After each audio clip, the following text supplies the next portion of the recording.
দেখেন, এই মাছটা গত 2 দিন আগে কিনে এনেছি বাতাকান্দি বাজার থেকে। তিতাস থানা, তিতাস উপজেলা, বাতাকান্দি বাজার। এই মাছটা কিনে এনেছি।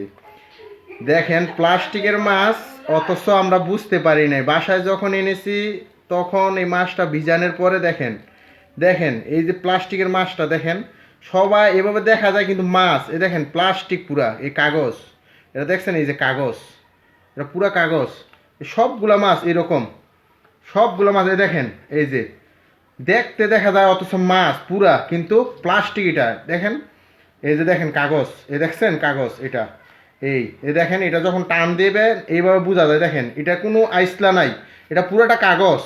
এই দেখেন, ইটি ইটি কিন্তু কোনো মাছের ইয়া না। দেখেন, এটি সব এই যে কাগজ, এই দেখেন, এই দেখছেন প্লাস্টিক পুরা, অথচ বোঝা যায় না। দেখেন, এই দেখেন, এই দেখেন, এই দেখেন কাগজ, এটার ভিতরে কোনো কাটাই নেই। দেখছেন কাগজ, এটা পুরো কাগজ। এই সবগুলো মাছ এরকম, এই দেখেন, এই কোনো কাটা নাই, এটার ভিতরে কোনো কাটা নাই, কোনো কিছু নেই, এটা সবটা প্লাস্টিক, পুরোটা প্লাস্টিক। দেখছেন, যদি কাটা থাকতো তাহলে আমি হাতে এটা কাটতে পারতাম না।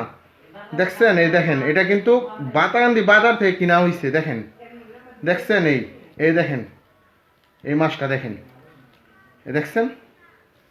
তার জন্য আপনাদেরকে আমি বলছি যে সবাই সচেতন হন।